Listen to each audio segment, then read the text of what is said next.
Assalamualaikum warahmatullahi wabarakatuh. Alhamdulillah wassalatu wassalamu ala rasulillah syirina wa maulana Muhammad bin Abdillah amma ba'd. Allahumma shalli ala syirina Muhammadin wa ala alihi wasallim.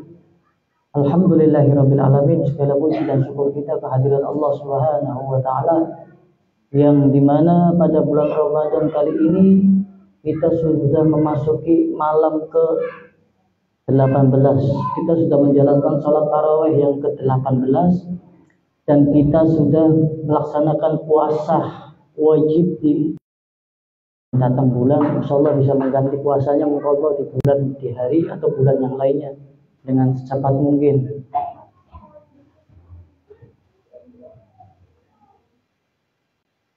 Kemarin itu tanggal 17 Ramadan. Kemarin tanggal 17 Ramadan itu nuzulul Quran. Walaupun sebenarnya Al-Quranul Karim sudah diturunkan oleh Allah di langit dunia, tapi peringatan yang sering kita peringati yaitu 17 Ramadan atau 21 Ramadan sebagai nuzulul Quran. Ada yang ke-17, ada yang 21. Tapi sesungguhnya Al-Quranul Karim itu sudah diturunkan oleh Allah Subhanahu wa taala. Itu di langit dunia. Bukan hanya tanggal 17 atau 21, sudah diturunkan dari dulu di langit dunia. Diturunkan oleh Allah Subhanahu wa taala.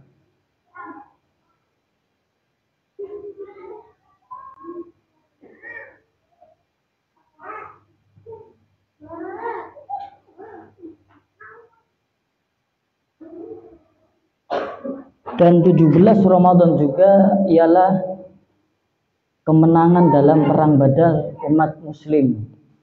Ya. Kemenangan bagi umat muslim dalam perang Badar. Makanya tanggal 17 Ramadan itu hari istimewa.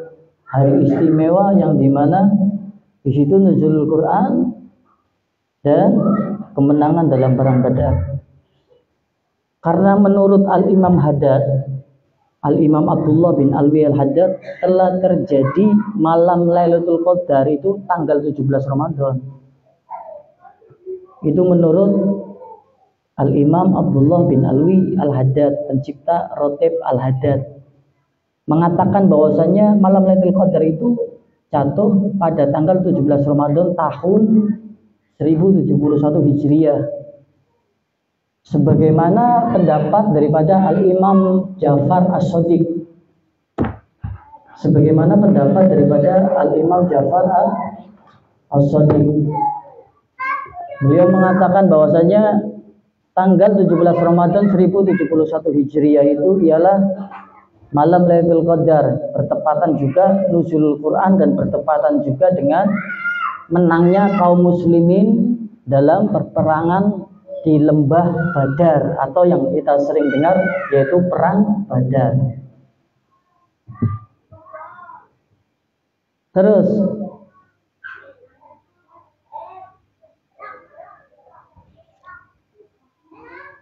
kalau kita sudah mengetahui bahwasanya Al-Quran itu kitab suci pedoman umat muslim, maka sudah sepatutnya kita selaku umat Nabi Muhammad mempelajari, membaca, mentadaburi, ya, dan merutinkan terlebih lagi di bulan suci ini membaca Al-Quran tanpa henti kalau bisa.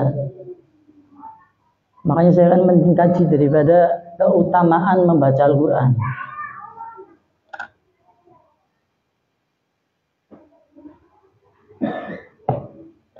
Dalam hadis baginda Nabi Muhammad SAW, barang siapa yang membaca satu huruf dalam Al-Quran, ditulis baginya satu kebaikan.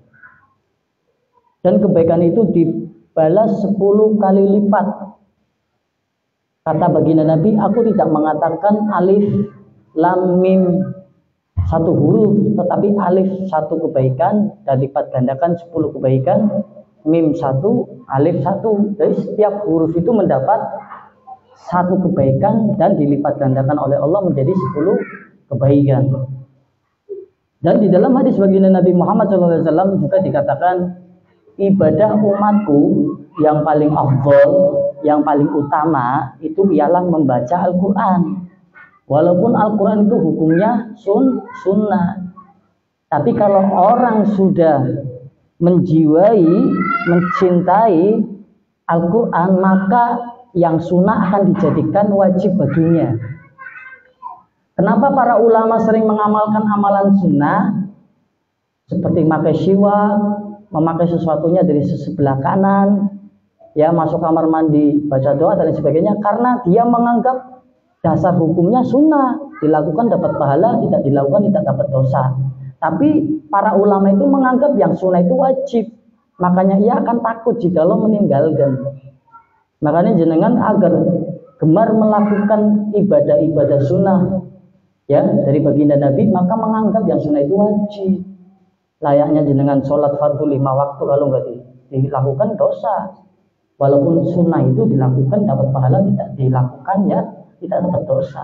Itu kuncinya para ulama salafun saleh kita, ulama-ulama terdahulu melakukan amalan sunnah, menganggap ibadah sunnah itu wajib walaupun dasar hukumnya ialah sunnah. Makanya baginda Nabi Muhammad SAW mengatakan, ibadah umatku yang paling afdal ialah membaca Al-Quran. Membaca Al-Quran adalah perintah sunnah yang pahalanya sangat besar. Bahkan bagi pembacanya itu kelak akan mendapatkan pertolongan ya dari Al-Quranul Karim. Kelak di hari kiamat bagi para pembaca Al-Quran itu nanti Al-Quran akan memberikan syafaat buat jenengan. Al-Quran akan memberi syafaat buat jenengan. Dan peringatan bagi yang tidak membaca Al-Quran, kata Nabi Muhammad, ya, barang siapa yang membaca 10 ayat dari Al-Quran setiap harinya, maka ia tidak dicatat sebagai orang yang lalai terhadap Allah. Jadi kata Nabi Muhammad SAW, siapa orangnya yang setiap hari membaca Al-Quran setidaknya 10 ayat dalam Al-Quran, maka kata Nabi Muhammad, Allah tidak mencatatnya sebagai orang yang lalai. Wong sing klalekna Al-Quran, klalekna Allah, lang klalekna Nabi Muhammad. Dan kebalikannya, peringatan dari baginda Nabi, dan barang siapa yang setiap harinya tidak membaca Al-Quran 10 ayat saja dalam satu hari 24 jam tidak membaca Al-Quran 10 ayat, maka ia dikatakan orang yang lalai, orang yang melupakan Allah dan Nabi-Nya dan melupakan kitab suci-Nya, yaitu Al-Quranul Karim. Lan jenengan kayaknya satu hari itu pasti baca Al-Quran, tidak kan gitu? Apa hanya baca Al-Qurannya di bulan Ramadan seperti itu? Makanya jika jenengan tidak ingin dicatat oleh Allah sebagai orang yang lalai terhadap Al-Quran, maka setidaknya dalam satu hari panjenengan sedaya itu baca Al-Quran paling sitik 10 ayat. Saya sudah belajar nggak bisa membaca, setidaknya mendengarkan orang yang baca Al-Quran secara langsung. Anak jenengan membaca jenengan kurang men apa jenengan aja di golongan sebagai orang yang lalai pada waktu itu kepada Allah Subhanahu wa taala.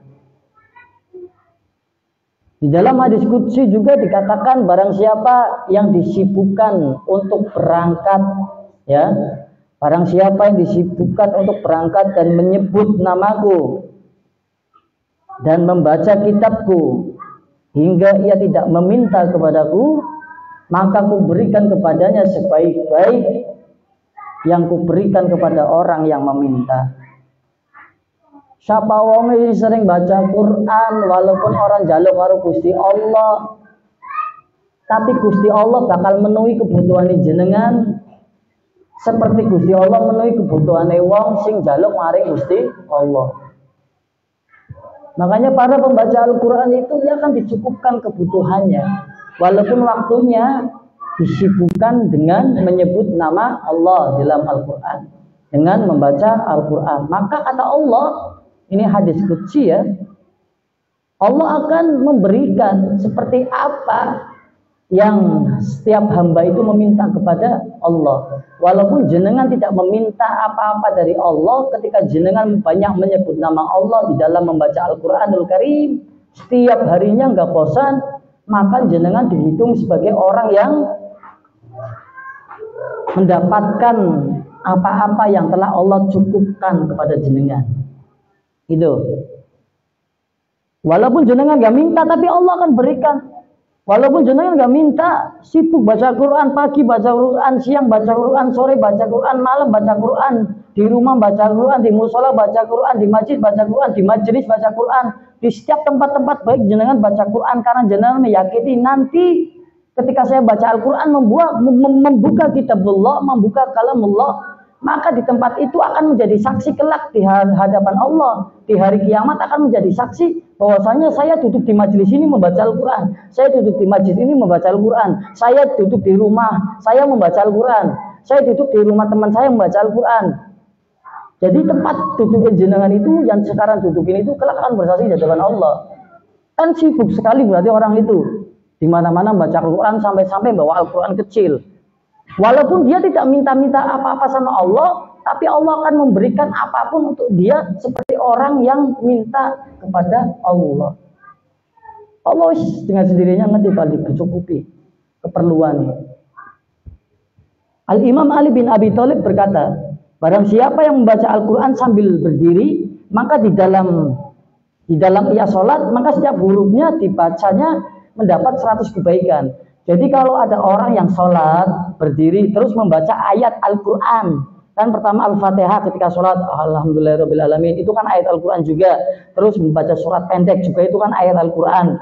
Maka ketika ia berdiri, ya, satu hurufnya yang dibaca al baru a, alhamdu, sudah mendapatkan 100 kebaikan.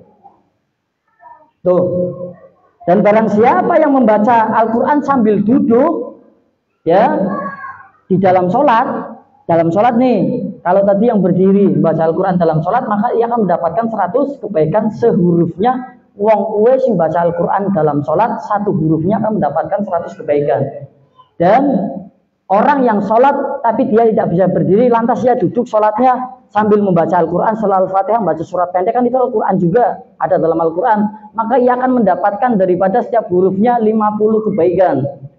Dan barang siapa yang membacanya di luar sholat, ana wong baca Al-Quran di luar sholat, kayak nyong, kayak jenengan, nang omah, nang majelis ya di luar sholat, banyu wudu njolot Al-Quran baca, maka Allah akan memberikan setiap hurufnya itu 25 kebaikan. Asal orang tersebut membacanya dalam keadaan suci dan penuh adab.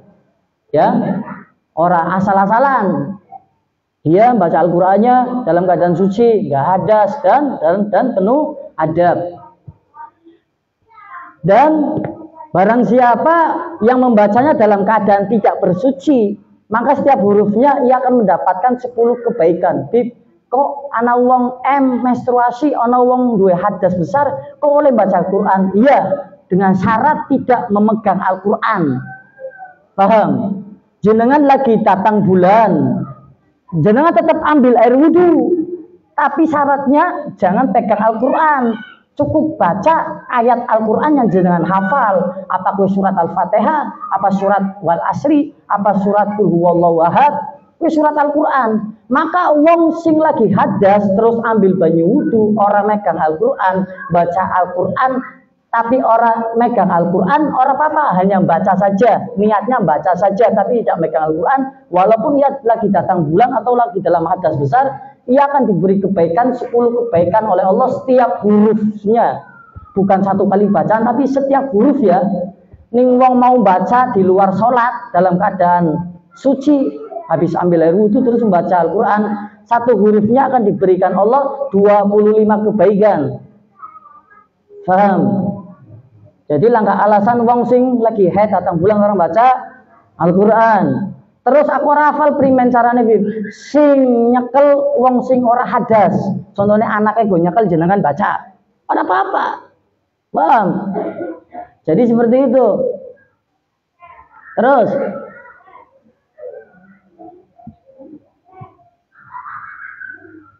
Dan bukan hanya orang yang punya hadas, orang yang tidak bersuci, maka tidak boleh memegang Al-Quran. Haram hukumnya, dosa besar. Ya, itu bagian dari adab. Dan orang tidak akan sampai kepada Allah tanpa adanya adab. Di antaranya adab memuliakan, mengagungkan daripada kitabullah, Al-Quranul Karim dan kitab-kitabnya para ulama.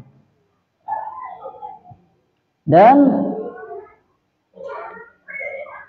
kalau kita ketahui bahwasanya di dalam membaca Al-Quran itu ada keutamaan yang sangat luar biasa, rahasia dari Allah yang sangat luar biasa. Bayangkan orang yang sholat dalam keadaan sholat membaca Al-Quran, dia surat Al-Fatihah, setelah itu membaca surat pendek dalam keadaan sholat, maka ia akan diberikan 100 kebaikan. Dan jika ia tidak bisa berdiri, sholatnya duduk terus baca Al-Quran, maka akan diberikan 50 kebaikan. Dan ketika ia tidak sholat, ya, setelah sholat baca Al-Qurannya di luar sholat, di dalam majelis, di ruang tamu dan lain sebagainya dalam keadaan suci, maka Allah akan berikan dia 25 kebaikan.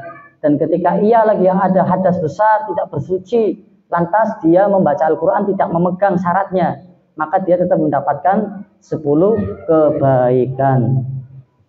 Dan ada adab, ada unggah-ungguhe, ono unggah-ungguhe wong baca Al-Quran, orang sembarangan.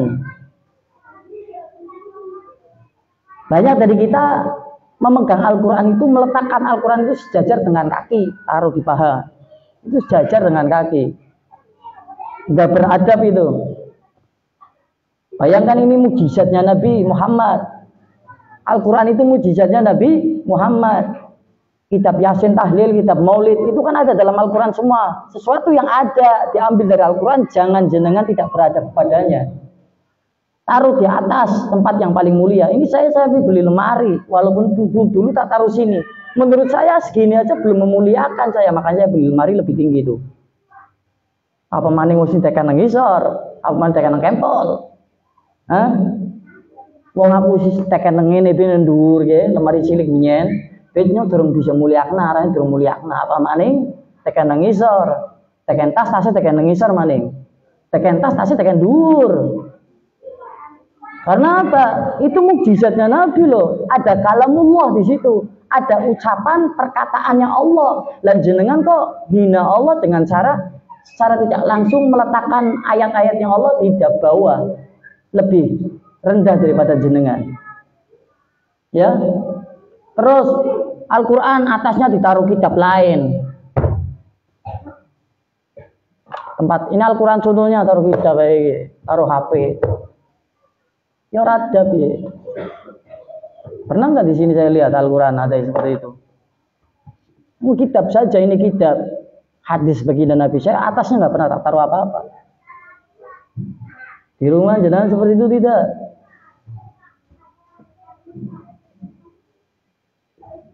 Ya jenengan gak dihargai, jenengan gak disopan santuni saja, marah kok. Lah ini mukjizatnya Nabi sampai sekarang yang masih ada, yaitu Al-Quran. Tapi jenengan gak menghargai Al-Quran. Bagaimana jenengan akan sampai kepada Allah?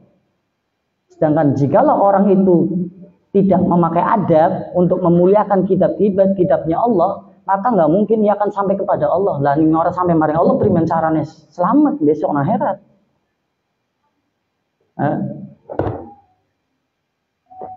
Jadi nggak sembarangan orang baca Al-Quran, ya bukan hanya bisa baca, tapi adabnya dipakai. Tidak boleh menaruh sesuatu di atas Al-Quran. Apa itu handphone, apa itu kitab yang lainnya. Al-Quran sendiri. Jangan ditumpuk. Walaupun di kitab, hadis-hadis, ini sore Al-Quran aja. Apa maning Yasin Tahlil tekan nang isor tok, tekan nang tas tasut dilaprok nang isor tok.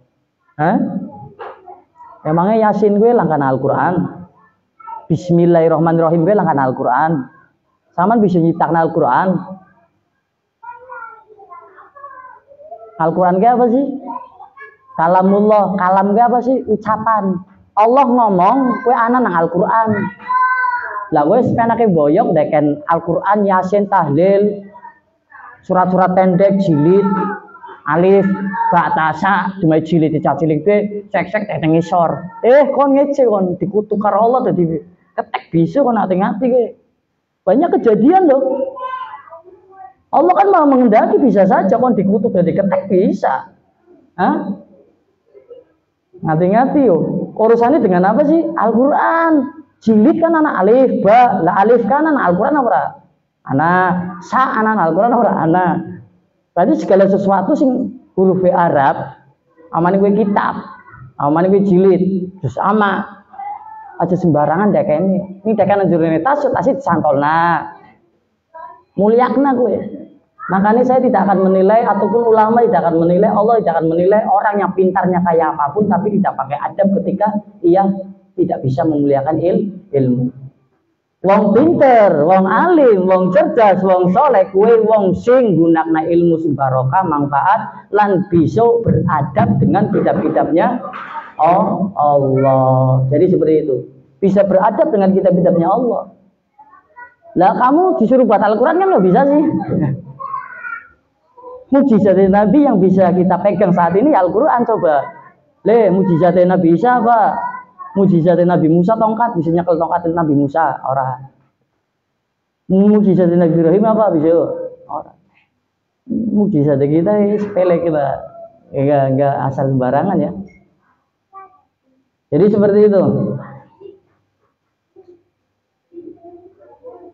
Jadi harus beradab dengan kitab-kitabnya Allah dan kitab-kitabnya para ulama. Diingat itu karena kitab-kitabnya para ulama diambil daripada hadis dan Al-Quran. Apapun itu harus beradab. Wajib hukumnya orang beradab. Bagi saya, wong unggah-ungguh maring Al-Quran, maring kitab-kitabnya para ulama sing digawene para ulama ya. Kowe hukumnya wajib bagi nyong. Ning jenengan ta sekarepe.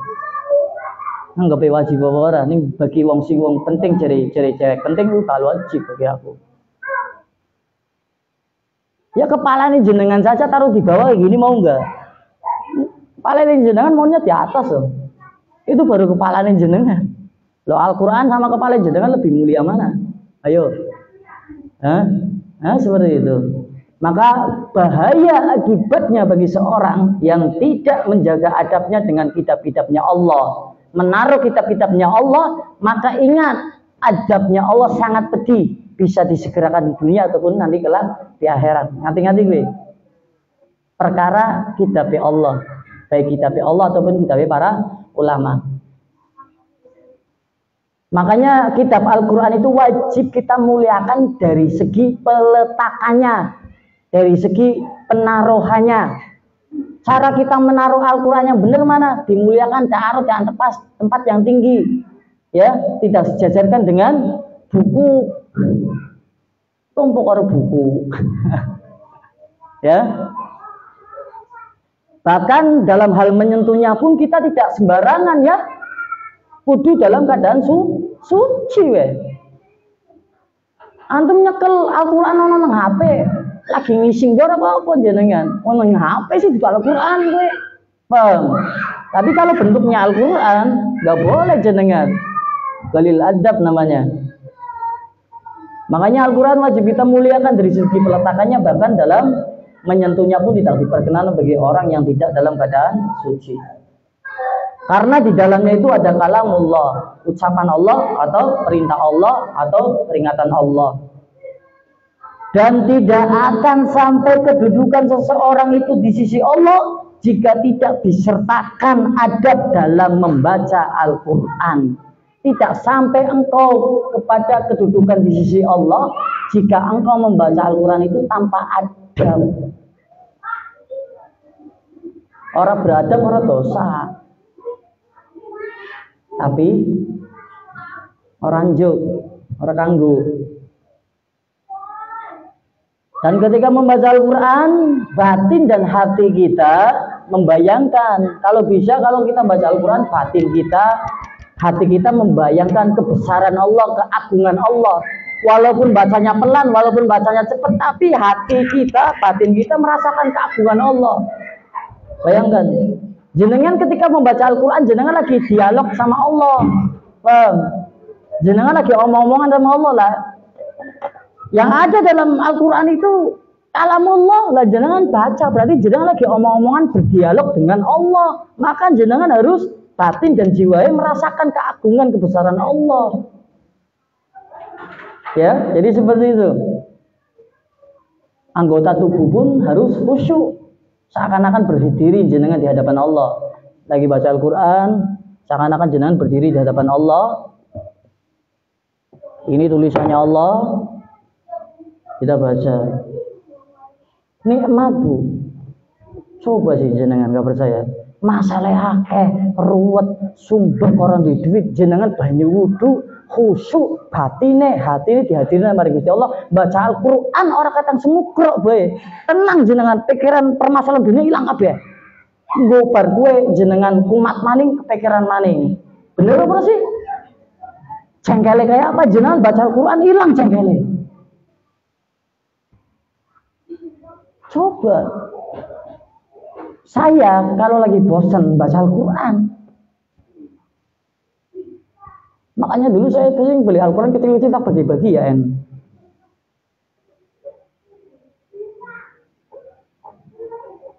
Alhamdulillah ini bulan Ramadan ini sudah mau 5 kali saya hatam.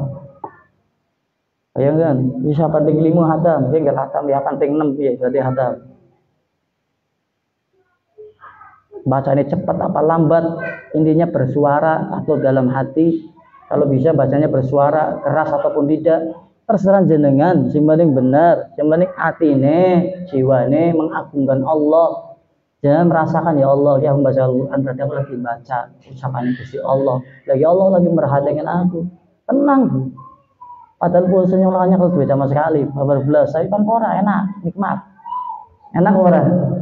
Enak mendompet anak menggawe perak ya wong sing utang lagi nagih cepet ye 33 juta lunasi iki cepet utang material langat duit yang insyaallah tok insyaallah bisa wae ana maneh takon masalah umroh bi mangat umroh wis ana duwite alhamdulillah durung ana duwite gani apa mangat umroh lah niat kenapa salah niat tapi ya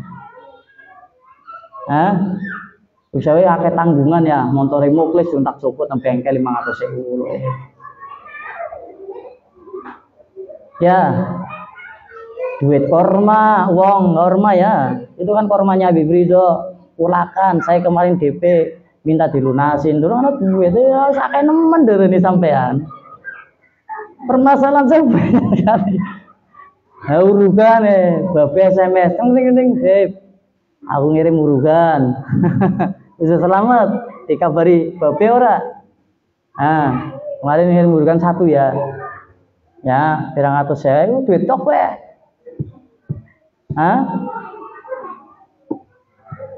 tapi tenang baik karena apa anak Allah yakin ini usaha lah kok nek bujang nek perawan mumet mikir apa kowe kebe nikah durung duwe anak mumet mikir apa kowe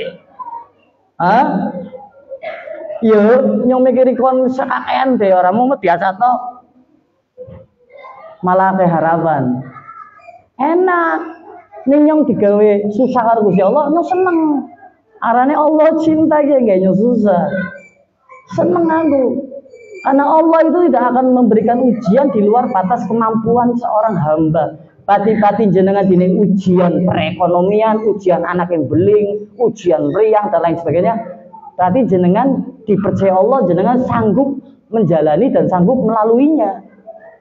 Ya iya bro. Dan Al-Quran jelas Allah tidak akan membebani, Allah tidak akan memberikan ujian di luar batas kemampuan seorang hamba. Pati-pati Allah uji jenengan, Allah melas jenengan, Allah akan angkat derajat jenengan, Allah akan uji kesabaran jenengan, Allah akan uji takwa iman jenengan, Islami jenengan. Dan jenengan pasti mampu dan cuma jenengan sing mampu makanya jenengan sing dini ujian apa gawe si mobil be ujian di situ sing diuji siapa ya sing apa gawe si mobil karo si motor kan ini dan Allah memberikan ujian itu berarti Allah memberikan amanat untuk kita Allah yakin kowe mampu si mampu kowe tok sing mewe ujian Allah kowe pasti mampu jalani kata Allah nggak mungkin nggak bisa menjalani nyong anut bae aturan yang Allah gak anut bae Allah sing mewe ujian Allah sing mewe jalan keluar kok ngapain nyong mumet mewah jalan keluar nyong. Lucu menyong siapa sih? Yang ngasih ujian Allah. Berarti yang memberi jalan lulus atau tidak lulus ujian siapa? Hah? Ya Allah lah. Jenengan apa naik kelas? Ujian sehingga naik kelas 2 atau tidaknya sapa guru kan masa jenengan dewek ujian yang naik kelas 2 yang lulus merdeka orang bisa lah. Lah ngapain jenengan mumet ini ujian penyakit, ini ujian rumah tani berantakan. Sini ujian Allah. Lah si mewah jalan keluar ya Allah sing lulusna Allah, jenengan tinggal jalani be sabar. Makanya tau mumet nih di ujian. Karena apa? Lalu si mewah ujian Allah, ini dari jalani, dari sabar, dari ikhtiar. Allah si mewah jalani, ngapain mumet? Jadi seperti itu.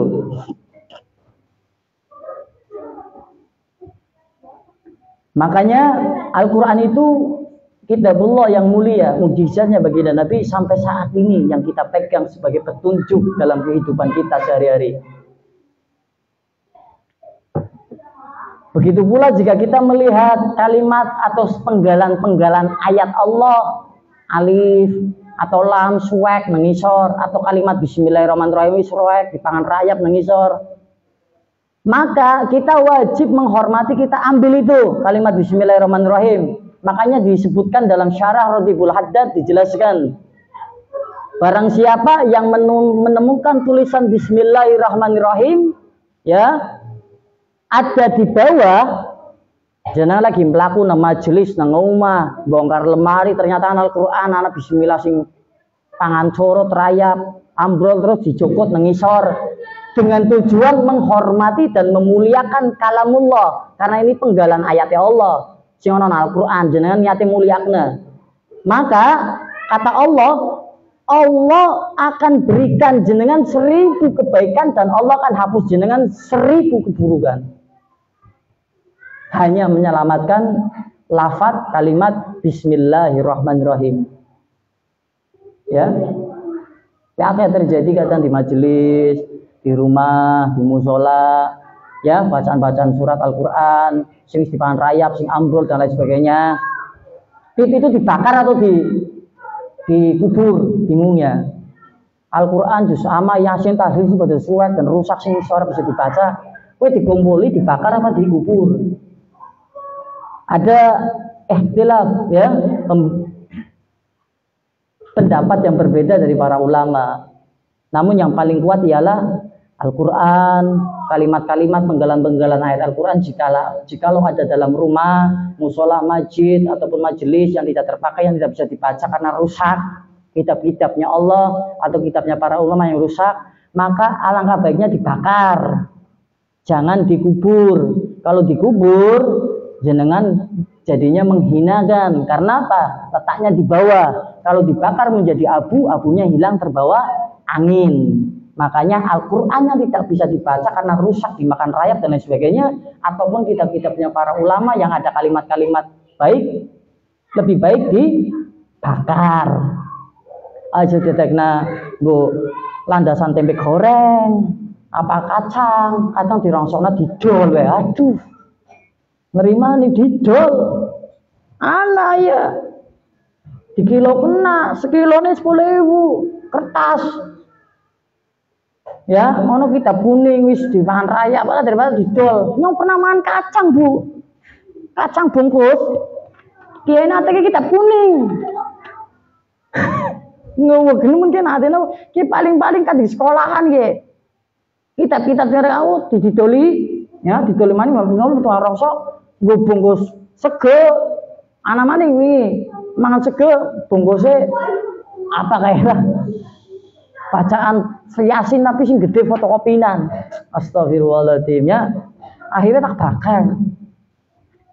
Orang tak buang nih dibuang di tempat sampah berarti itu lebih buang ayatnya Allah loh. Ya, jadi dibakar itu solusinya.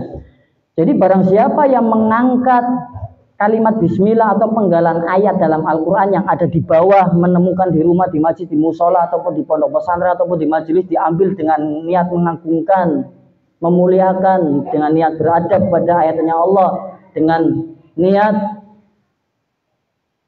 mengagungkan kalamullah, maka diberikan 1000 kebaikan oleh Allah dan dihapus 1000 keburukan.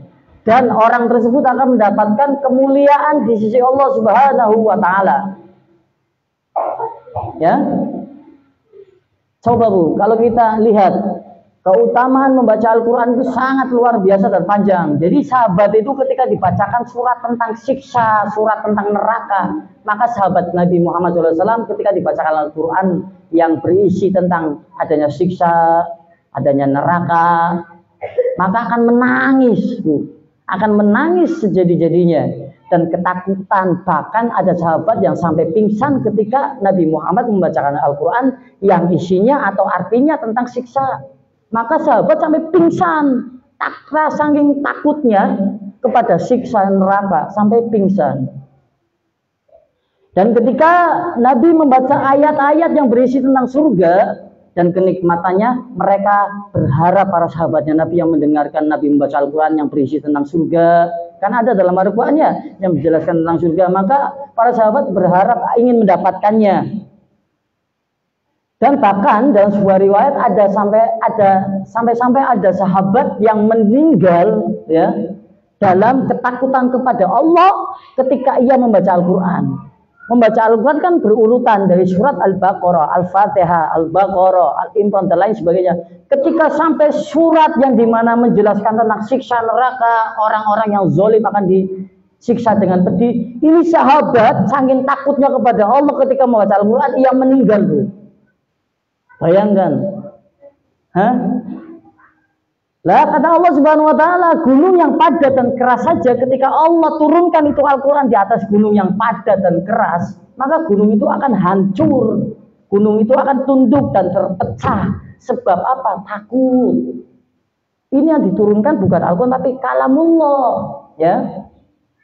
Sedangkan kita manusia yang lemah, baca Al-Quran, mendengarkan orang baca Al-Quran saja kadang kita tidak merasakan apa-apa, biasa saja. Berarti karena kerasnya hati kita, kalah dengan gunung. Gunung itu keras, tinggi, besar. Dan ketika Allah menurunkan Al-Quran, gunung itu terpecah belah dan takut. Saking mulianya Al-Quranul Karim, mujizat bagi Nabi Muhammad SAW. Dan kita selaku umat Nabi membaca Al-Quran biasa saja, bahkan bisa ketawa baca Al-Quran, bahkan sambil bercanda baca Al-Quran. Ya. Nauzubillah min dzalik. Berarti keras hati kita. Bahkan kita nggak semangat baca Al-Quran. Ya. Al-Imam Muhammad bin Hasan Jamalulail berkata, jika hati telah bersih, maka orang itu tidak akan pernah kenyang puas membaca Al-Quran. Ning jenengan dua hati sing resik, sing apik, jenengan ora bakalan kenyang, ora bakalan merasa puas ketika membaca Al-Quran. Ingin terus baca Al-Quran. Al-Imam Ahmad bin Hasan Jamalulail berkata, orang yang hatinya bersih, ya, maka ia tidak akan pernah kenyang dari membaca Al-Quranul Karim. Kenapa? Karena kerap sekali setan itu menguasai manusia, Bu. Setan itu menguasai hati manusia, akal pikiran manusia, tubuh manusia. Karena manusia tersebut lalai dengan Tuhannya dengan tidak membaca Al-Quran. Maka obat yang paling ampuh yang baca Al-Quran, zikir. Jadi setan nggak bisa menguasai. Coba bayangkan, orang kuliah pakai bacaan Quran, ya setan keluar. Setan itu menguasai tubuh kita, akal kita, pikiran kita. Makanya orang yang membaca Al-Quran itu tidak akan bisa dikuasai oleh setan.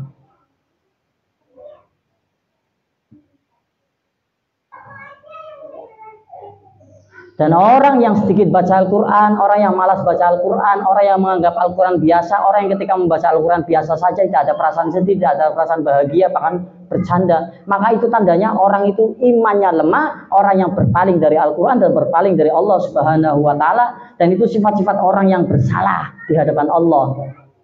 Sayyidina Ali berkata, tidak ada kebaikan bagi pembaca Al-Quran yang tidak merenungkan apa yang ada di dalamnya. Longko kebaikan sama sekali bagi wong sing baca Al-Quran tapi orang renung ke apa sing dibaca.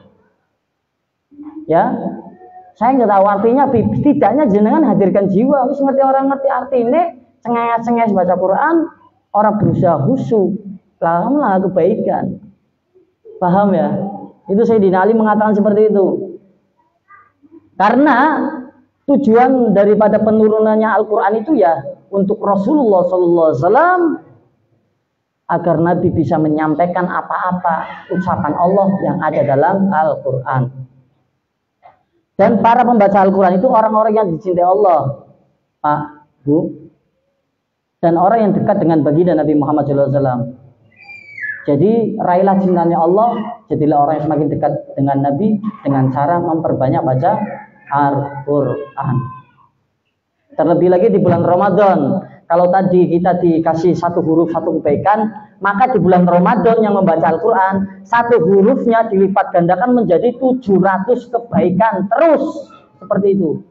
Wong sing baca Al-Quran di bulan Ramadan, maka satu hurufnya yang dibaca alif, lam, mim, dan lain sebagainya. Satu huruf Al-Quran yang dibaca di bulan Ramadan, baik siang, pagi, sore ataupun malam, ya dalam keadaan suci, maka akan dilipat gandakan pahalanya menjadi 200 kebaikan. Ini ada sebuah kisah. Ada seseorang yang dijuluki Al-Aswad. Ada seseorang umat baginda Nabi dijuluki Al-Aswad. Siapa Al-Aswad? Al-Aswad itu seorang laki-laki buta, nggak bisa melihat, yang gemar membaca Al-Quran. Lah kok bisa wong buta membaca Al-Quran pakai Al-Quran braille apa ya, sing diraba-raba orang. Kenapa dijuluki Al-Aswad oleh masyarakat, oleh para ulama? Ini orang buta. Ternyata orang buta ini setiap kali ia membuka Al-Quran, membaca Al-Quran, maka ia menjadi orang yang bisa melihat, tidak buta. Dan ketika selesai Shadaqallahul Adzim, tutup Al-Qurannya, ia jadi orang buta lagi, nggak bisa melihat dunia. Makanya dijuluki Al-Aswad. Dan orang ini ya mendengar bisikan datangnya dari Allah, mengatakan seperti ini, wahai hambaku, saya tidak ingin engkau melihat dunia, cukup engkau saya butakan agar matamu hanya bisa melihat kalamku, kata Allah.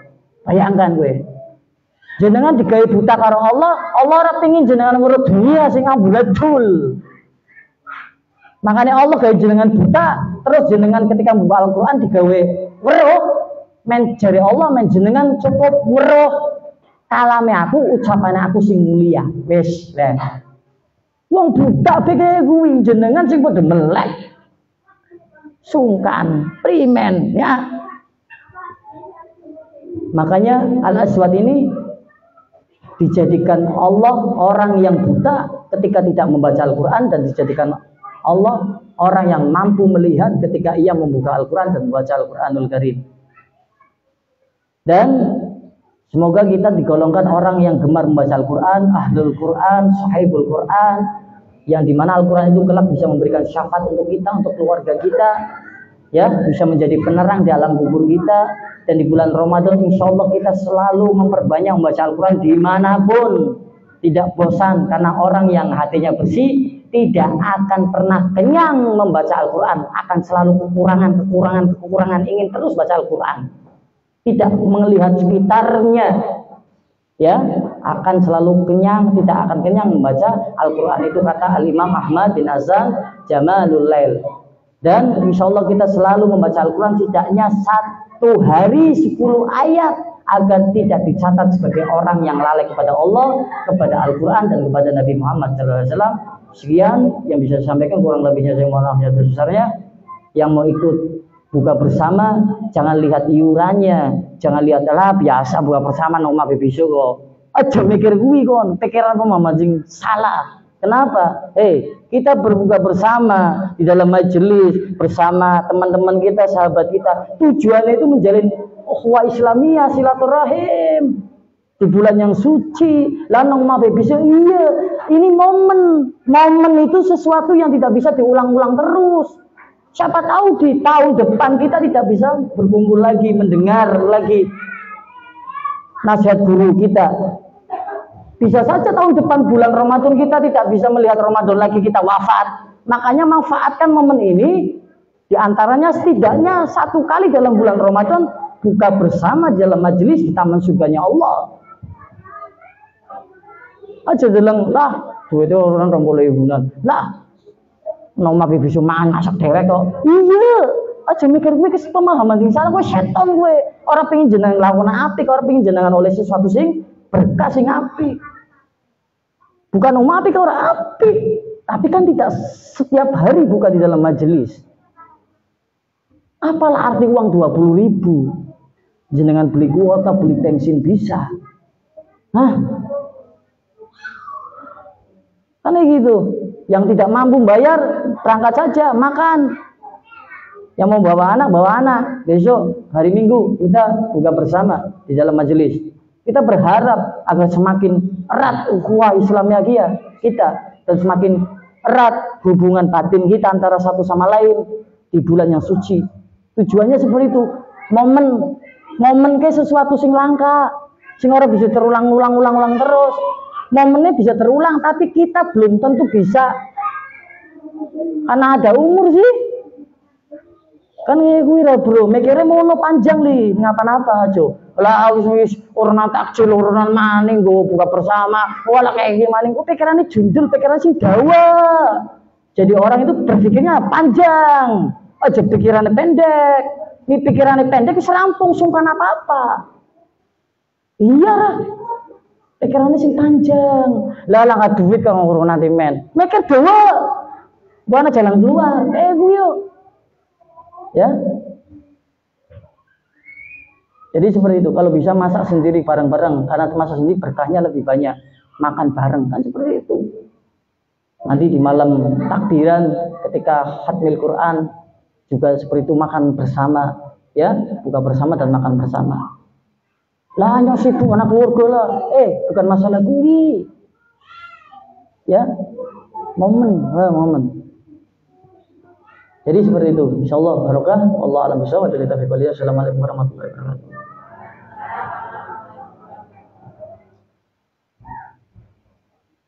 Ya Rabbana tarafna bi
You